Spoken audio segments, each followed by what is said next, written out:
The building wasn't marked on any public map. It sat 3 miles beyond the last maintained road, where the asphalt thinned into gravel and the cell signal failed without warning. The structure itself was a converted municipal archive, built in the 1970s, abandoned after a flood compromised its lower levels. Official records listed it as condemned. That was accurate, but incomplete. I was hired to work there because my background check came back clean. No criminal history, no diagnosed sleep disorders, no history of dissociation, hallucinations, or night terrors. No immediate family members reported missing under unexplained circumstances. That last requirement wasn't explained to me at the time. It didn't have to be. Because I didn't understand what it meant until the building started learning my name. The job listing was brief. Overnight documentation clerk. 6-hour shifts, high pay, and no interview. An email arrived the morning after I applied. It contained one attachment. Orientation.pdf. A start date set 3 days later. The file opened up without issue. It had no logo, no letterhead, and no signature. Just a title and a paragraph that felt less like an introduction and more like an autopsy report. Orientation Overview. This facility operates under specific environmental conditions that cannot be mitigated through structural repair or staffing increases. Safety depends on compliance, not intervention. The following rules are not guidelines. They are functional requirements for survival. Failure to comply may result in injury, psychological compromise, or disappearance. Disappearance, in this context, is permanent. The document continued for 17 pages. I read it twice before deciding the job was either a poorly executed test or an elaborate prank, but I accepted anyway. The pay was enough to justify discomfort, and the rules, while unsettling, were precise.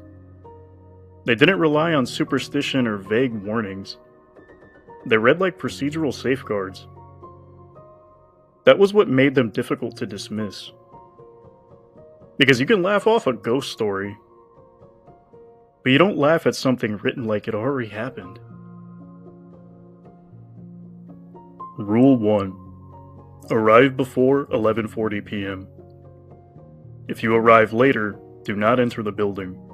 Remain in your vehicle and leave the area when daylight returns. The building will not acknowledge you after 11:40. Rule 2. Do not use your phone inside the facility. Power drains unpredictably. Screens reflect activity not present in the room. Rule 3. The front desk light must remain on at all times. If it turns off, vacate immediately using the west exit. Do not retrieve personal belongings. Rule 4. If you hear your name spoken behind you, continue your task. Do not respond. Do not turn around. Rule 5. At 2:17 a.m., all clocks will stop. Do not attempt to restart them. Time will resume on its own. Rule 6. If you encounter a person who does not blink, avoid eye contact. They are not aware of you in the conventional sense. Rule 7. If you see a door that was not present earlier, do not open it. Report its location in the incident log using exact wording. Rule 8. If the intercom activates, listen carefully. If the voice is distorted, comply. If it is clear, evacuate immediately. Rule 9. Do not leave your assigned floor. Stairwells are not consistent. Rule 10. At the end of your shift, wait for confirmation. If confirmation does not arrive within 10 minutes, remain seated. The final page contained a single sentence. If you are reading this document inside the facility for the first time, you have already been observed. I printed the file and brought it with me, because some part of me, some quiet, practical part, recognized the tone. It wasn't trying to scare me. It was trying to keep me alive. I arrived at 11:12 p.m. The parking lot was empty, but warm. Not the air, but the ground. As if several cars had left only minutes before I arrived. The building's exterior lights were on, a weak buzzing glow that didn't reach the edges of the lot. I sat in my car for a moment, rereading Rule 1 like it might change. Arrive before 11:40. I was early. The building would acknowledge me. That thought should have been comforting. Instead, it felt like being granted permission. Inside, the air smelled of old paper and something metallic, like rain trapped in vents. A woman sat at the front desk. She looked up as I entered and smiled. The motion was practiced and brief. "You're early." I checked the rules again. There was no mention of a receptionist. She slid a badge across the desk, my name already printed on it. No photo, just text. "Orientation is self-guided. You'll be on level 2, archive processing." I asked who she was. She blinked once. Slowly. "I'm not assigned to a floor." That was the only response. The front desk light was on, so I proceeded to the elevator. Level 2 was a long rectangular room divided by metal shelving units. It had boxes stacked and labeled with dates ranging from 1983 to 2009. Most were water damaged. Some had been opened and resealed repeatedly, like someone couldn't stop checking what was inside. A single desk sat near the center. It had a lamp and a chair. On top of it was a binder labeled Incident Log. I checked the time. It was now 12:03 a.m. The binder contained handwritten entries, each signed with a first name only. Most were brief, but the brevity wasn't reassuring. It was clinical. As if the person writing didn't want to give the building any extra attention. Incident Log. 1:12 a.m. Heard footsteps between aisles. No visual confirmation. M. 2:17 a.m. Clock stopped. No additional activity. J. 3:04 a.m. Front desk light flickered. Remained on. E. 1:49 a.m. Intercom activated. Distorted voice. Complied. S. 2:33 a.m. Observed figure near south shelves. Avoided eye contact. K. 2:41 a.m. New door observed near north wall. Did not open. Logged per protocol. T. 4:52 a.m. Confirmation delayed. Remain seated. R. No one wrote what they felt. No one wrote why they were afraid. Just what happened. Just enough to prove they complied. I began cataloging boxes as instructed. The work was repetitive. Quiet. And the building had a way of making quiet feel like pressure. At 12:46 a.m., I heard breathing behind me. Close enough to register warmth. Not a draft, not ventilation. Breathing. I remembered Rule 4. If you hear your name spoken behind you, continue your task. Do not respond. Do not turn around. It wasn't my name yet, just breathing. But the rule wasn't about names. The rule was about attention. I continued writing. The breathing didn't stop. It adjusted, matching my pace. I made myself keep the pen moving. One line, then another. The breathing matched me like a metronome. When my hand slowed, it slowed. When I resumed, it resumed. I tried to convince myself it was someone else, another clerk maybe. But the log didn't mention a second clerk, and the building was too quiet for a person to move without sound. After several minutes, the breathing faded. Not like someone walking away, more like someone stepping backward without lifting their feet. I logged the incident. I used the same language the others used. Because the rules weren't just rules, they were a dialect.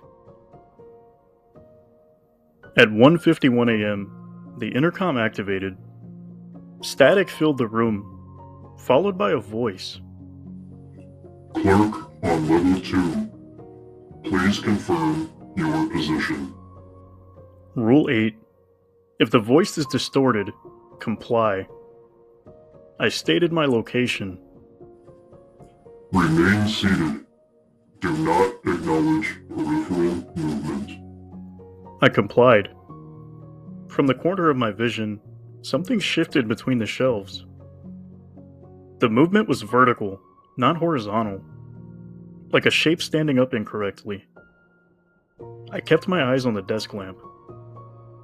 The light looked steady, too steady, as if it was being held in place. The intercom clicked off. When I looked again, the shelves were still. I logged the event using the exact wording I remembered. Because the file didn't just tell you what to do, it taught you how to survive being noticed. At 2:17 a.m., all clocks stopped. Not one, all of them. My watch even froze mid-second. The wall clock halted with its second hand angled between numbers. And the building did something that made my stomach turn. The hum of the lights ceased. Even the tiny electrical hiss behind the silence was gone. The archive didn't become quiet. It became unplugged. The silence deepened like a door closing inside my head. I became aware of pressure in my ears, like an altitude change. My thoughts felt delayed. As if I was thinking, and then hearing the thought afterward. I sat very still. I didn't touch the clocks. I didn't test anything. I just waited. In the aisle to my left, something moved. Not footsteps, just displacement. As if an object that wasn't there a moment ago decided it needed to be. Then, without transition, everything resumed. The clocks ticked forward. My watch jumped ahead several seconds like it had been released. The lights hummed. I exhaled without realizing I had been holding my breath. Someone laughed softly behind the shelves. Not loud. Not mockingly. Just pleased. Like a technician hearing a machine start again. I didn't go over to investigate. I just logged it. From that point on, Level 2 stopped feeling like a workplace, and started feeling like a test environment. The rules didn't change, but the building's behavior did. Like it had confirmed I could follow directions and decided to try something harder. At 2:31 a.m., I heard faint footsteps behind aisles. They didn't approach me. They paralleled me. As if something was walking beside the shelves, matching my position without revealing itself. At 2:44, a box on the shelf behind my desk slid forward an inch. There was no fall, no impact. Just a slow, deliberate movement, like a finger pushing it from inside the cardboard. I didn't touch it. I didn't even look directly at it. I just wrote the incident down. At 2:58, I smelled something sharp, ozone-like, overheated wiring. Then it was gone.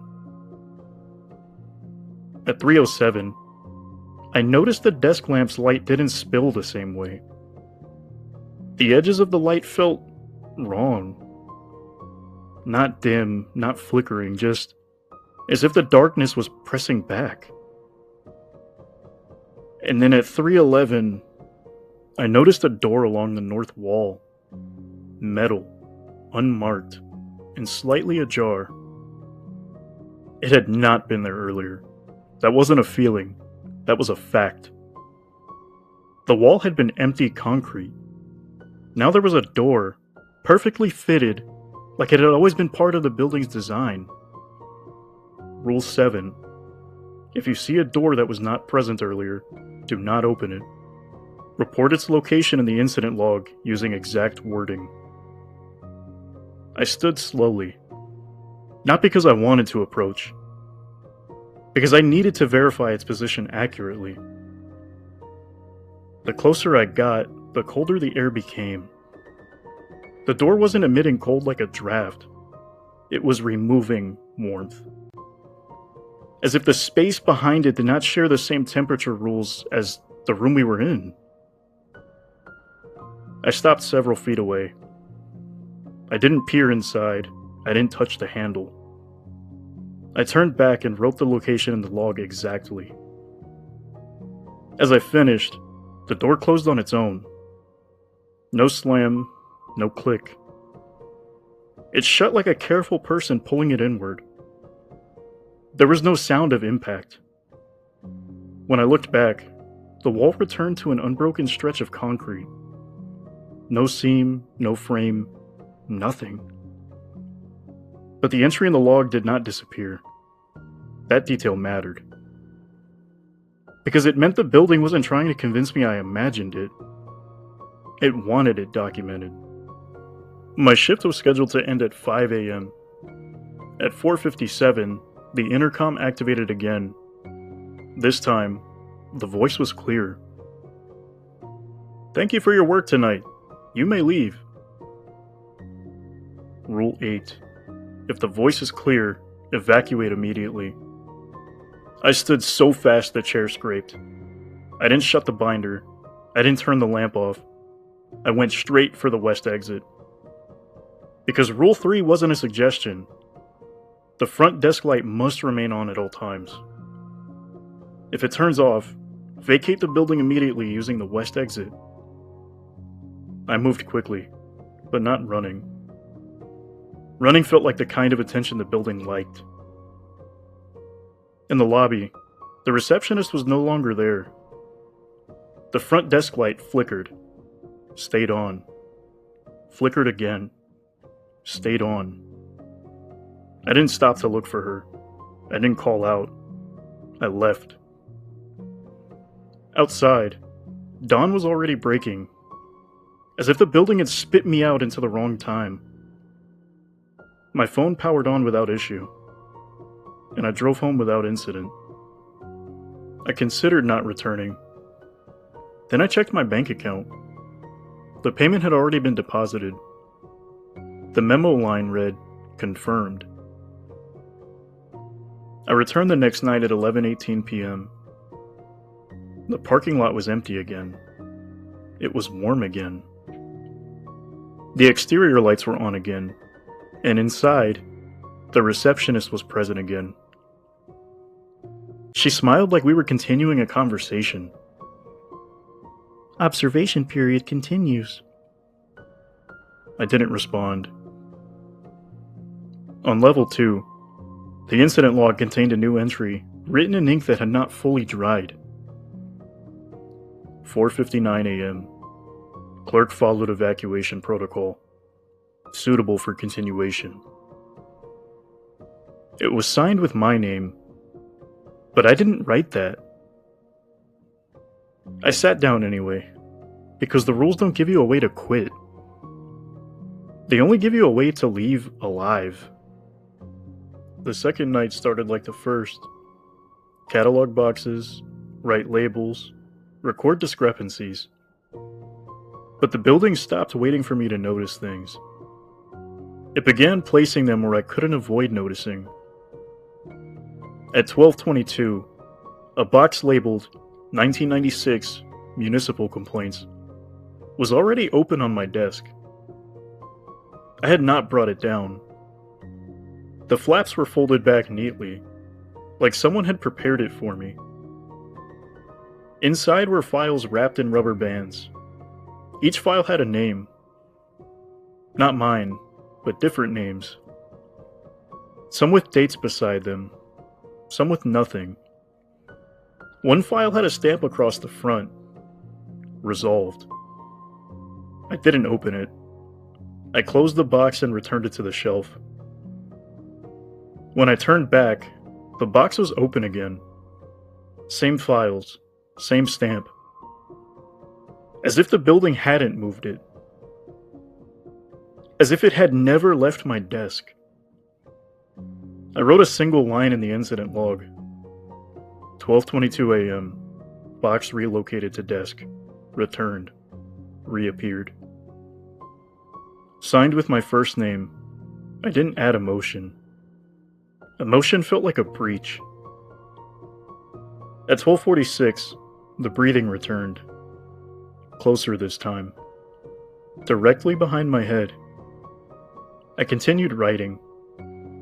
The breathing began matching my blinks. That was when I understood it wasn't copying my pace. It was copying my body. And it was learning. On the third night, the receptionist did not say, "You're early." She said my name. "You arrived before 11:40. Good." It sounded like she was repeating a rule, not greeting me. The front desk light was on. It stayed on as I walked past, but I didn't look back. Because I had the sense, very suddenly, that she would be standing closer than she should be. On level 2, the incident log had more entries. Fresh ones. But I was alone. The ink was smeared in places, like the writer's hand had trembled. 12:09 a.m. Heard typing. No computer present. A. 12:33 a.m. Someone whispered, "Keep your head down," from aisle 4. Did not respond. L. 1:02 a.m. Door observed. Logged. Door moved location. Logged again. C. 1:58 a.m. Intercom used phrase not in script. Complied anyway. M. 2:17 a.m. Stoppage lasted longer. Do not count seconds. T. I flipped back pages. Some names repeated, some didn't. And occasionally, there were entries with no name at all. Just a single line. Do not improvise. I kept cataloging. On the fourth night, I saw them. A person at the end of an aisle. Not a shadow, not a reflection. A person. Standing still, arms at their sides, head slightly tilted. They didn't blink. The lamplight caught their eyes and it threw back too cleanly, like glass. Rule 6. If you encounter a person who does not blink, avoid eye contact. They are not aware of you in a conventional sense. I lowered my gaze to the labels in my hand. I didn't look up. I didn't move quickly. I walked away as if nothing had happened.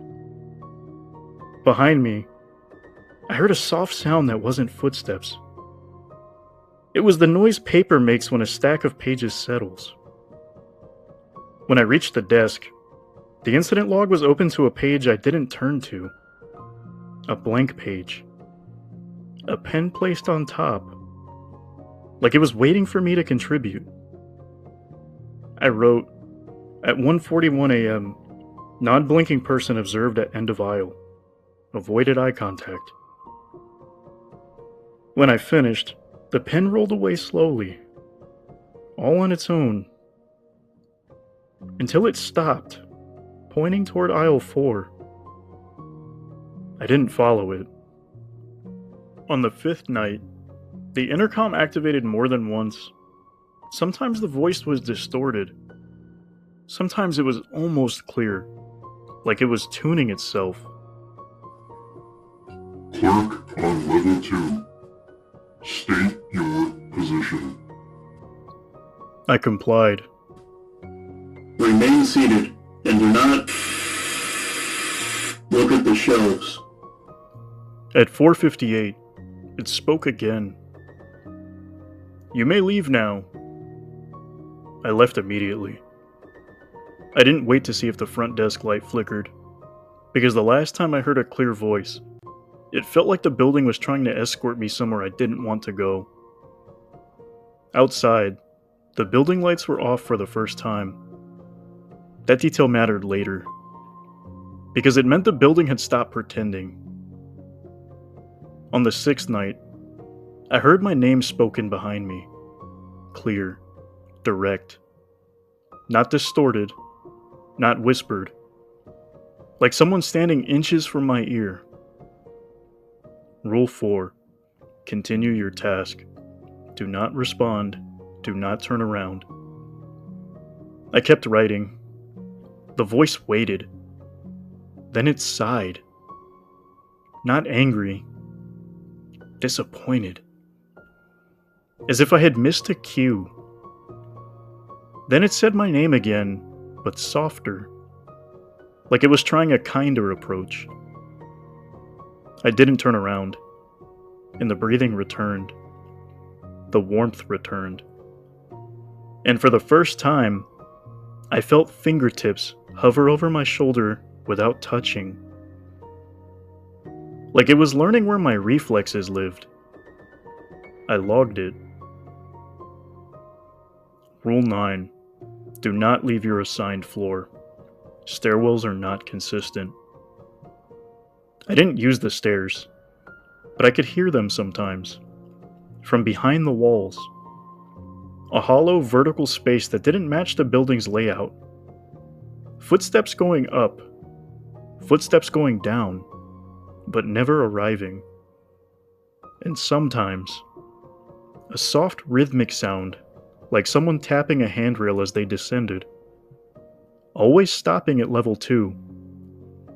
As if there was a landing just beyond the wall.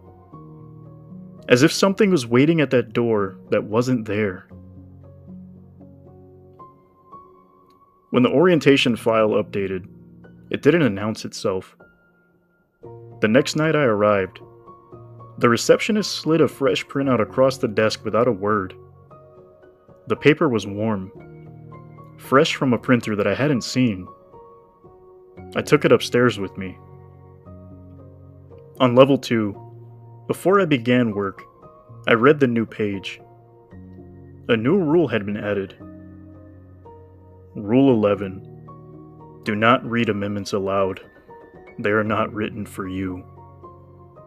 Below that, a small section header, Amendments, and under it, clerks who remain compliant beyond 14 shifts may be reassigned. One line had been crossed out, a replacement written beneath it. Clerks who remain compliant will not be reassigned. The distinction was subtle. It was also final. Because reassignment implied an alternative. No reassignment implied a permanent role. Not a job. A function. I put the paper down and realized my hands were shaking. Not from fear, but from recognition. Because I finally understood what clean background check meant. It didn't mean I was safe. It meant there was nothing in my history that the building would have to negotiate with. No prior haunting, no prior trauma, no prior missing person in my family. Nothing in my life that would compete with it. I was available.